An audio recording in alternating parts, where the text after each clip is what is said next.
Welcome back to Jack of All Games Tabletop. I'm Dave Wallace, and it's time for our monthly board game review. This month, we've got a game that is a 1 versus 1 dual battler sort of game.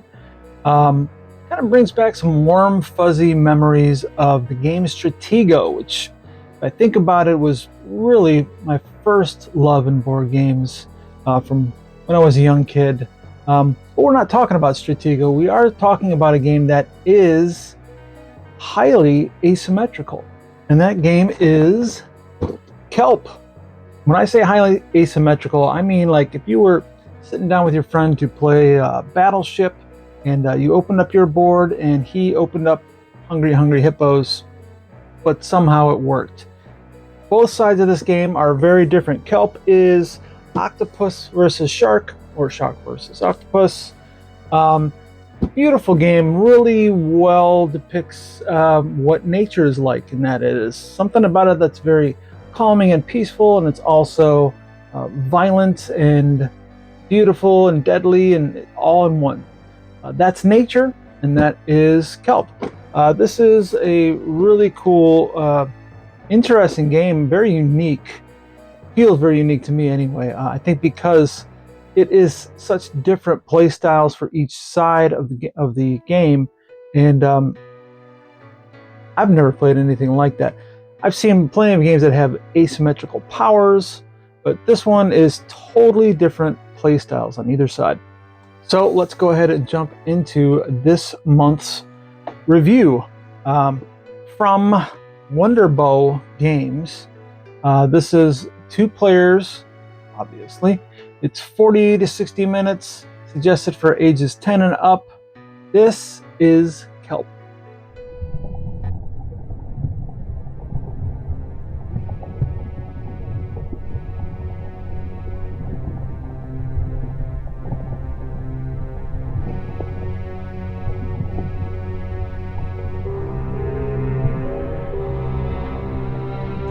Beneath the glistening surface, sunlight dances through the water as kelp sways with the tide. In shadows below, an elusive octopus moves stealthily, its watchful eyes scanning, delicate tentacles probing for food. Slipping between rocks, it avoids spiky sea urchins, hoping to capture its prey. Survival is paramount. Suddenly, a blue-gray blur appears, the pajama shark. A predator with one goal, attacking the octopus. A fight for existence unfolds. Who will win? The shark or the octopus?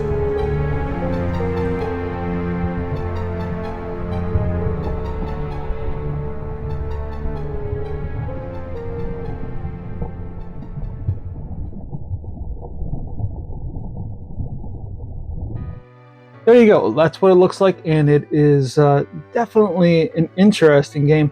It's got, a little bit of something for anybody. I think if you called your buddy over and said, "Hey, come on over to play a game. I'm really interested in doing some dice allocation tonight," and he was like, not for me. I'm more into deck building and hidden objectives. Well, guess what? You got it all right here. All kinds of different ways to use strategy in this game. Of course, there is some luck when it comes to card draws and some dice rolls, but yeah, interesting. 2 different ways of thinking. All right, so let's go ahead and find out what is inside the box when you buy your copy of Kelp. In the box for Kelp, you will find 1 double-sided board. For the shark, 1 shark miniature, 15 blue dice, 10 yellow dice, 10 red dice, 1 dice bag, 4 growth tiles, 23 shark cards, 3 shark confrontation cards, and 2 player aids.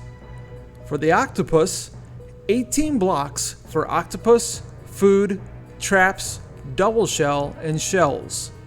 1 hand-sized token, 24 octopus cards, 3 octopus confrontation cards, bag, and 2 player aids.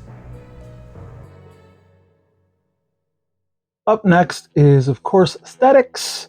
And I gotta say, for me, this, I think it just really fits the theme very well. Aesthetically, it's very beautiful because it's very simple, but elegant, and everything is a high quality made component in this game. The artwork itself is a great representation of the ocean, as far as you got a lot of this brightly colored creatures, and often set on sort of a dark background to it. Like I said, that definitely fits the theme of it. The art on the cards and even on the box itself has very much a watercolor / illustrative style to it that I like. The components, like I said, these are all high quality. I think the last board game review I complained about the quality of the cards themselves, and haven't had any issues with any of the quality components here. So as far as aesthetics goes, yeah, like I said, simple but elegant, and it's not overdone. This is exactly what you need. It's perfect for this game. Dig the look of this game. So up next is ease of instructions, and with this game, we got another high score for that one. Nothing difficult about it. In fact, everything is really clear in the rule book here. And the great thing about it is, if you're going for, let's say you're going to play it one time, you only got to know half the rule book. But yeah, it's a 20-page book, but as you can see, everything on here, I mean, you got large print, you got lots of diagrams for every little step that you need to take. And it does a great job of splitting it up. It starts off with a little bit of a setup, but then it goes straight into splitting this book down from, what the shark could do and all the pages for that, and then what the octopus should do and all the pages for that. Nothing difficult to understand. You're not going to have to watch a bunch of videos to get it. Nice and easy. High marks for the ease of instruction on this one. Now, of course, I'm going to tell you basically how to play it. So let's get into that. This is the setup and the how to play for Kelp.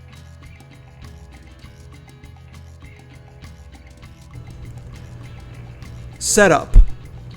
Set the board in the center of the table and hand out the components to the appropriate sides.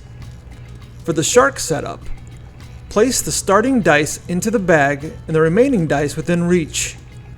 Shuffle shark cards and turn the top 4 to place in the designated row, leaving the rest of the deck face down besides the row. Place the 4 growth tiles with the dice placement side face up. Set the shark confrontation cards face down within reach. For the octopus setup, shuffle the starting octopus cards and place the deck face down in your play area. Separate the remaining cards into decks for move, hide, learn, and eat. Shuffle each deck separately and place them alongside of the board.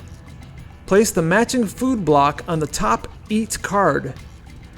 Place the 9 starting octopus blocks in the bag and set the remaining blocks within reach. Shuffle the bag and begin placing blocks from top to bottom, facing so only the octopus player can see them. Set the octopus confrontation cards within reach. Place the hand size token with the number 4 face up in your play area. The octopus player sets the shark miniature in one of the 4 den spaces. The game begins and the octopus takes the first turn. How to play. The octopus begins.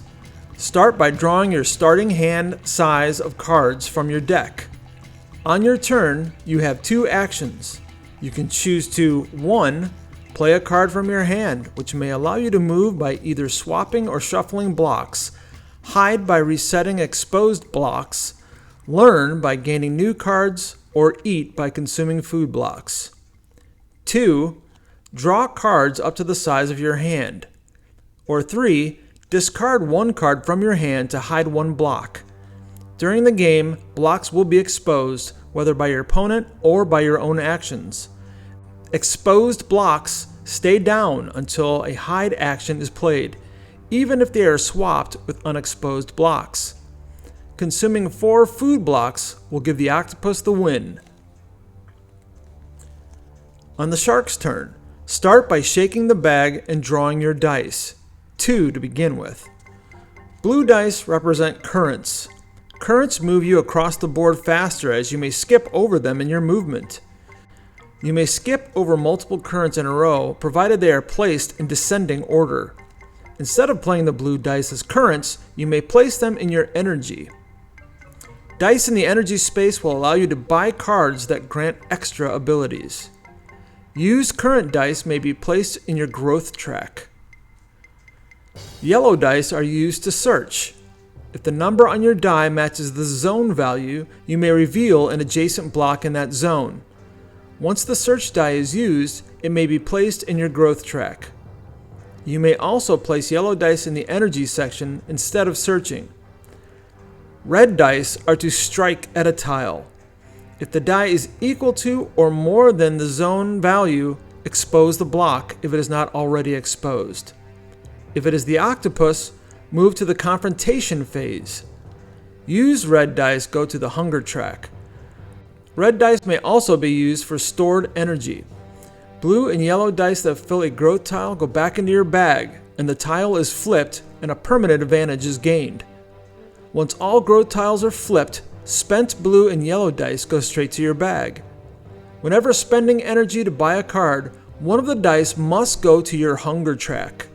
If you place a die in the last space of your hunger track, the octopus wins the game.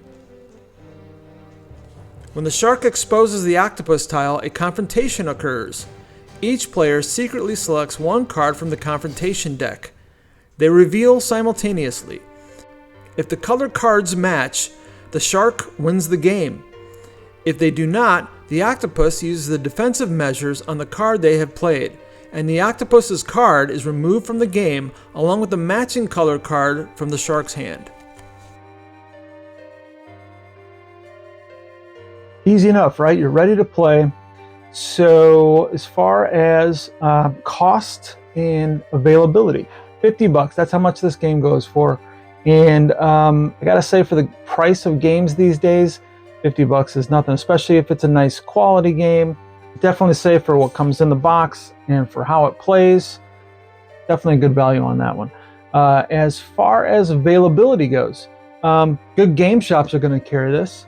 As far as things like Walmart, Target, you're not going to find it there, but I do have to give it a high rating for availability because you can get at least the core box you can get on Amazon. So that means you can get it anywhere in a couple days. So availability, really good.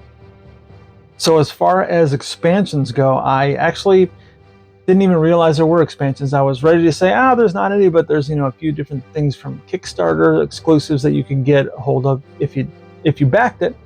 But turns out there are 2 expansions. Good thing I did a little bit of research on BGG.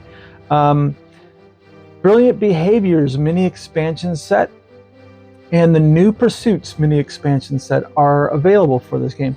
I haven't read up on them too much. I just kind of glanced over a little bit, and I'm certainly interested.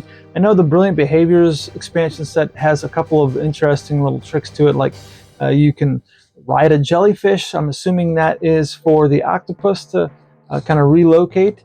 Also, there is one ability for the shark to set up some sort of like barriers to make it difficult for the octopus in the original board setup. So that's pretty interesting. But yeah, so there are a couple expansions out there available. So final thoughts. As you can tell, I really like this game. It's a lot of fun. It's interesting, just playing 2 different strategies in one game, or not even strategies, playing 2 different styles in one game. Like I said, if you are into, say, deck building and the hidden components, you're not really into the whole dice allocation, then you can just say, I'll play the octopus. So it kind of gives it maybe a wider variety of people that it can appeal to. I do think it's interesting that as asymmetric as this game is, it's pretty well balanced. You can easily win with either side. So that keeps it interesting, and I'm sure the expansions probably help with that. But yeah, a lot of interesting, cool stuff in this game, and you can definitely see playing this one a lot. However, I'm going to have to become more social if I want to do that. There is one odd flaw. It's not a flaw. It's a flaw in me. One downside to this game, for me personally, it has nothing to do with the design of the game itself.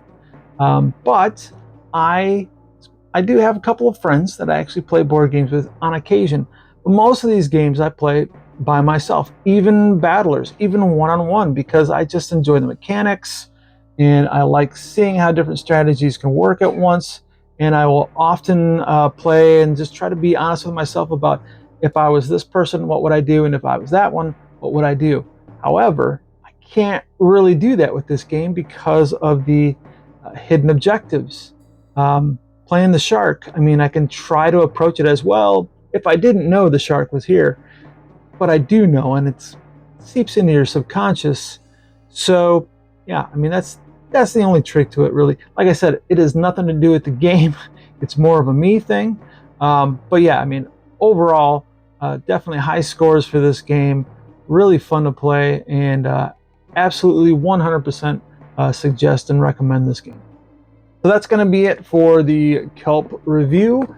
Have you heard about this one? Have you played this one? Do you like it? And which side do you prefer to play if you have played it? And have you tried any expansions? I'd like to hear about those, actually, if you have played it. So let me know and put down in the comments, what you think of this game, or if you're now considering buying it. I'd like to know. Until next time, get out there and roll some dice.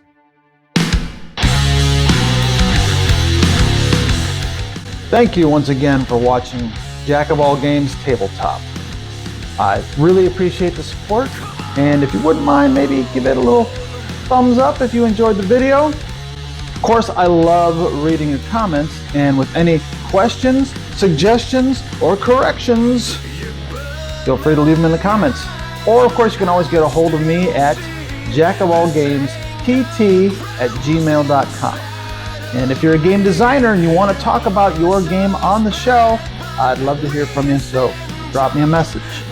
And now, I will persuade you to hit the like button with a persuasion roll.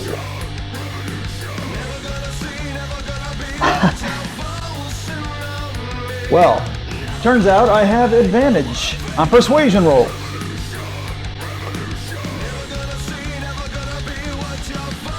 Yeah. I believe I have 1 point of inspiration left. So, yeah.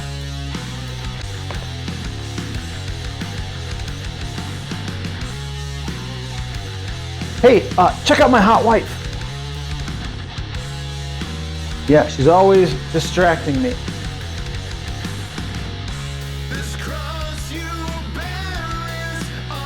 Aha, and as you can see, I have rolled a natural 20. Therefore, you are persuaded to hit the like button.